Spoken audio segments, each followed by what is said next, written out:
ముఖ్యంగా మిత్రులారా, ఇందులో ల్యాండ్ లోన్ తీసుకున్నప్పుడు ల్యాండ్ ఉన్నది, 6 నెలల కిందనో సంవత్సరం కిందనో బిడ్డ పెళ్ళి ఉంటేనో అప్పుల పాలైతేనో భూమి అమ్ముకుంటే ఆ రైతుకు రుణమాఫీ వర్తించదట. ఇలా రైతు తీసుకున్నది ఆ ల్యాండ్ మీదనే, ఆ రైతు తీసుకున్నది రుణం పంట రుణము, వ్యవసాయ రుణం తీసుకున్నాడు. ఇలా బ్యాంకర్స్కు లేని నిబంధనలు, అప్పిచ్చే బ్యాంకర్స్కు లేనటువంటి నిబంధనలు ప్రభుత్వానికి ఎందుకు, ప్రభుత్వం ఎందుకు విధించాలి నిబంధనలు? ఇలా బ్యాంకరు దేన్ని బేస్ చేసుకొని, ఇలా బ్యాంకర్సు ఏ విధి విధానాలతోటైతే రైతులకు పంట రుణం అన్ని రకాల పంటలకు, హార్టికల్చర్ క్రాప్స్ కానీ అగ్రికల్చర్ క్రాప్స్ కానీ అన్ని రకాల రైతులకు ఏ విధంగా అయితే బ్యాంకులు రికార్డులో పంట రుణం పేరు మీద ఏ నిబంధనలతో అయితే ఇవ్వడం జరిగిందో వాళ్ళందరికీ యాస్టీజ్గా రుణమాఫీ వర్తించాలని మేము కాంగ్రెస్ ప్రభుత్వాన్ని డిమాండ్ చేయడం జరుగుతూ ఉన్నది. ఇంకా కొనసాగుతుంది, కంప్లైంట్స్ చాలా వస్తూ ఉన్నాయి. ఇప్పుడు మనం ఇప్పుడే అనుకున్నాం, మరి దాదాపు గంటకు దాదాపు 900 వరకు కంప్లైంట్స్ వస్తూ ఉన్నాయి. ఇది కొనసాగుతుంది, దీని క్షేత్రస్థాయి వరకు కూడా తీసుకెళ్తాం. చాలామంది సీనియర్ నాయకులు పార్టీలో కేసీఆర్ గారి యొక్క ఆదేశం మేరకు సీనియర్ నాయకులు చాలామంది క్షేత్రస్థాయిలో రుణమాఫీ ఎలా జరుగుతున్నది, ఎలాంటి కొరీస్ పెడతా ఉన్నారు ప్రభుత్వం అనేది వారు ఆదేశాలు ఇచ్చారు. క్షేత్రస్థాయిలో సీనియర్ నాయకులు చాలామంది ఇదే పనిలో ఉన్నారు. రైతులు రుణమాఫీ జరగని రైతులకు కూడా మేము భరోసా ఇస్తూ ఉన్నాం. మీరు భరోసాగా ఉండండి, మీ వెంట బీఆర్ఎస్ పార్టీ ఉంటుంది. ఇది రైతుల పార్టీ. కేసీఆర్ గారు పూర్తిగా మరి రుణమాఫీ మరి రానటువంటి రైతులకు మద్దతుగా ఒక ప్రత్యేకమైన కార్యాచరణ కూడా త్వరలోనే ఇవ్వబోతారు. కాబట్టి ఎవ్వరు కూడా ఇప్పుడే ఆందోళన వైపు కాకుండా మరో 3వ విడత అంటున్నారు. ఇవాళ 3వ విడత అంటున్నారు.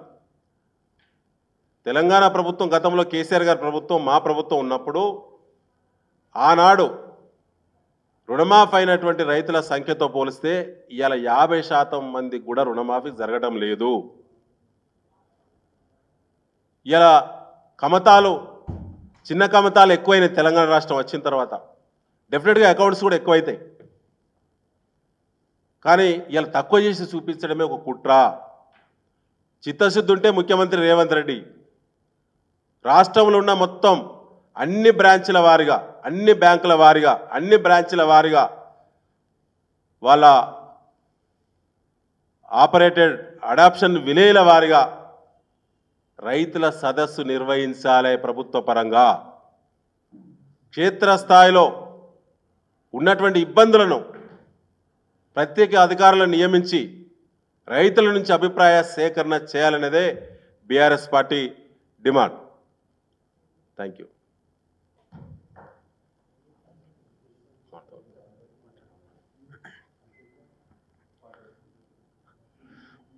ప్రింట్ అండ్ ఎలక్ట్రానిక్ మీడియా సోదరులకు నమస్కారం. నిన్న అల్లంపూర్ నియోజకవర్గంకి సంబంధించిన దళిత ఎమ్మెల్యే మీద జరిగిన దౌర్జన్యాన్ని చూసి రాష్ట్రంలో ఉన్న మేధావులంతా ఈసడించుకుంటా ఉన్నారు. ఒకవైపు రాజ్యాంగం బుక్కు చేతిలో పట్టుకొని తిరుగుతూ, అంబేద్కర్ రాసిన రాజ్యాంగాన్ని కాపాడతామని చెప్పి ప్రగల్భాలు పలుకుతూ గొప్పలు చెప్పుకుంటున్న రేవంత్ రెడ్డి సర్కార్ మరొక వైపు దళిత శాసనసభ్యుడి హక్కులను కాలరాసే విధంగా దళిత శాసనసభ్యుడి మీద దౌర్జన్యానికి దిగడం చాలా దారుణం, హేయమైన చర్య. నిన్న సంపత్ చేసింది ఆ సంపత్ చేసిన చర్య కాదు, అది సర్కార్ చర్య. అది సర్కార్ చేసిన దౌర్జన్యం, అది రేవంత్ రెడ్డి సర్కార్ చేసిన దౌర్జన్యం. అది బీఆర్ఎస్ పార్టీ ఎమ్మెల్యేల మీద ప్రభుత్వ ప్రలోభాలకు, రేవంత్ రెడ్డి సర్కార్ చేస్తున్న ప్రలోభాలకు, బ్లాక్మెయిలింగ్కు లొంగని ఎమ్మెల్యేల మీద దౌర్జన్యాలకు దిగుతూ వాళ్ళ హక్కులను కాలరేస్తూ ఇవాళ వాళ్ళ మీద హేయమైన దాడికి కాంగ్రెస్ ప్రభుత్వం పాల్పడుతూ ఉన్నది. నిన్న తుమ్మిళ్ళ లిఫ్ట్ మోటార్లను ఆన్ చేయడానికి విజయుడు వెళ్తే ఏ ప్రోటోకాల్ లేని, ఏ అర్హత లేని సంపత్ కోసం ఎమ్మెల్యేని అడ్డుకోవడం, ఎమ్మెల్యేను అరెస్ట్ చేయడం, 7 గంటల పాటు పోలీస్ వ్యాన్లో నిర్బంధించడం, అనేక రకాలుగా శాసనసభ్యుడైన విజయాన్ని అవమానించడం ఎంత దుర్మార్గమైన చర్యనో ఈ రాష్ట్రంలో ఉన్న మేధావులంతా గమనించాలని దయచేసి విజ్ఞప్తి చేస్తా ఉన్నా. ఎవరుగా నిర్మించారు తుమ్మిళ్ళ? ఆనాడు ఆర్డిఎస్ను రాజోలి బండ డైవర్షన్ స్కీమ్ను రాయలసీమ డైవర్షన్ స్కీమ్గా మార్చి నడిగడ్డను వలసబాట పట్టించారు కదా. ఆనాటి కాంగ్రెస్ పాలకులు 7 దశాబ్దాల పాటు నడిగడ్డను వలవల ఏడ్చేలా చేసిండ్రు కదా. నడిగడ్డను మీరు వలసబాట పట్టిస్తే కేసీఆర్ ప్రభుత్వం నడిగడ్డలో వ్యవసాయాన్ని పరుగులు పెట్టించింది. నడిగడ్డలో పంటల విప్లవాన్ని తీసుకొచ్చింది.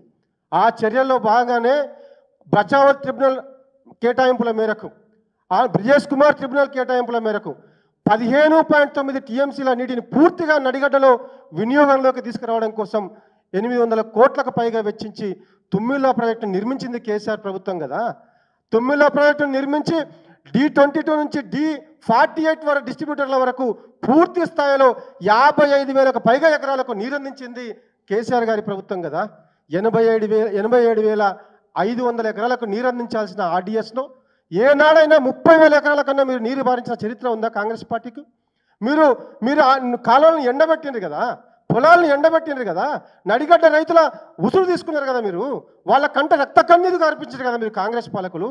మరి వాళ్ళ కేసీఆర్ ప్రభుత్వం నడిగడ్డలో పంటల విప్లవాన్ని తీసుకొస్తే, తుమ్మిళ్ళ ప్రాజెక్టు నిర్మిస్తే మీకు కనీసం ఆ నీటిని తాకే అర్హతనే ఉందా కాంగ్రెస్ పార్టీ పాలకులకు, కాంగ్రెస్ పార్టీ నాయకులకు? తుమ్మిళ్ళ ప్రాజెక్టుని కాదు, కనీసం ఆ నీటిని తాకే అర్హత కూడా మీకు లేదు. అట్లాంటి మీరు పోయి జనం చీదరించుకున్న, జనం ఈసడించుకున్న, జనం ఓడగొట్టిన నాయకులు ఇవాళ పోయి గెలిచిన విజయాన్ని అడ్డుకోవడం ఎంత దుర్మార్గమైన చర్య.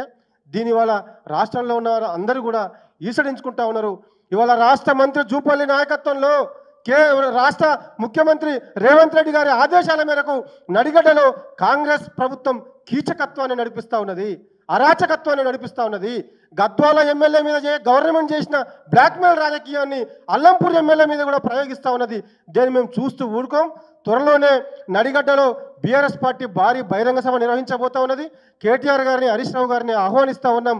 ఆ రోజు అక్కడ ప్రజల ముందు అన్ని వాస్తవాల్ని పెడతామని చెప్పి ఈ సందర్భంగా తెలియజేస్తూ ఉన్నాం. థ్యాంక్ యూ అన్న. ఒక నిమిషం బ్రదర్, ఇంకొక విషయం, బోనస్ విషయంలో కాంగ్రెస్ పార్టీ ఎగ్గొట్టింది రైతులకి. రైతు భరోసా పేరు మీద ఆశ పెట్టి ఎగ్గొట్టారు. ఈ డబ్బులన్నీ జమ చేసి రుణమాఫీ పేరు మీద డ్రామాలు ఆడుతుంది కాంగ్రెస్ పార్టీ ప్రభుత్వం, రేవంత్ రెడ్డి ప్రభుత్వం. సివిల్ సప్లైస్ డిపార్ట్మెంట్లో జరిగిన కుంభకోణం గురించి బీఆర్ఎస్ పార్టీ ప్రజల్లో చెప్పింది, అసెంబ్లీలో మాట్లాడింది. సివిల్ సప్లైస్ డిపార్ట్మెంటు చేపట్టినటువంటి ధాన్యం కుంభకోణంలో కూడా, టెండర్ల కుంభకోణంలో కూడా రికార్డ్స్ను గౌరవ స్పీకర్ గారి ముందు పెట్టాలని కూడా బీఆర్ఎస్ పార్టీ నిండు సభలో డిమాండ్ చేసిన సిగ్గులేనటువంటి కాంగ్రెస్ పార్టీ పారిపోయింది, తప్పించుక తిరుగుతున్నది. కానీ క్వింటాల్కి 230 రూపాయలు టెండర్ కోడ్ చేసిన ధర కంటే ఎక్కువ డబ్బులు వసూలు చేస్తూ 1100 కోట్ల రూపాయల కుంభకోణానికి పాల్పడుతున్నటువంటి రేవంత్ రెడ్డి ప్రభుత్వము టెండరు అగ్రిమెంటు సమయం అయిపోయిన తర్వాత కూడా మళ్ళీ ఎక్స్టెన్షన్ ఇచ్చింది. అక్రమ వసూళ్లకు పాల్పడుతున్నటువంటి ముఠాలకు ఎక్స్టెన్షన్ ఇచ్చి అవినీతికి రాచమార్గాన్ని వేసింది రేవంత్ రెడ్డి ప్రభుత్వం తెలంగాణలో. దీని మీద వ్రాతపూర్వకంగా ఈరోజు సివిల్ సప్లైస్ కమిషనర్కి మెయిల్ పద్ధతిలో, రిజిస్టర్ పోస్ట్ పద్ధతిలో స్వయంగా కలిసి ఇవాళ వ్రాతపూర్వకంగా ఫిర్యాదు కూడా బీఆర్ఎస్ పార్టీ చేస్తున్నది. దానిపైన విచారణ చేయాలని చెప్పంటే తప్పించుక తిరుగుతున్నారు. సంబంధిత శాఖ మంత్రి ఉత్తమ్ కుమార్ రెడ్డి కూడా అనేక ప్రగల్భాలు పలుకుతున్నాడు తప్ప అసలు విషయం మాత్రం నోరు విప్పటం లేదు. ఇది రేవంత్ రెడ్డి గారి ప్రభుత్వము లైసెన్స్ ఇచ్చి వసూళ్లకు పాల్పడుతున్నది. అదనపు డబ్బులు ఇవ్వనటువంటి మిల్లర్లను జైల్లో పెడుతున్నారు, తప్పుడు కేసులు పెడుతున్నారు, 6A కేసులు పెడుతున్నారు. అది చాలదని చెప్పి టాస్క్ ఫోర్స్ను పంపిస్తున్నారు. ఎక్కడ కూడా ప్యాడీ ఎత్తకుండా టెండర్లు దక్కించుకున్నటువంటి ఎవరైతే బిడ్డర్స్ ఉన్నారో వాళ్ళు నేరుగా డబ్బులు వసూలు చేసి అకౌంట్లలో రాష్ట్ర ప్రభుత్వానికి చెల్లించే దానికంటే అదనపు డబ్బులు వసూలు చేస్తున్నారని చెప్పి స్వయంగా మా బీఆర్ఎస్ వర్కింగ్ ప్రెసిడెంట్ గౌరవనీయులు కేటీఆర్ గారు మాట్లాడినా ఫిర్యాదు చేసినా ఇప్పటి వరకు చెల్లం లేదంటే అవినీతికి లైసెన్స్ ఇచ్చింది రేవంత్ రెడ్డి ప్రభుత్వము. బాజాప్తా రాచమార్గంలో వసూళ్ళు అవుతున్నటువంటి వసూళ్ళు కక్కాల్సిందే. ఎలా రైతుకు బోనస్ ఇవ్వాలంటేనో ఎగ్గొడతారు, మేము సన్నవాట్లకే ఇస్తాం దొడ్డువాట్లకి ఇవ్వమంటారు.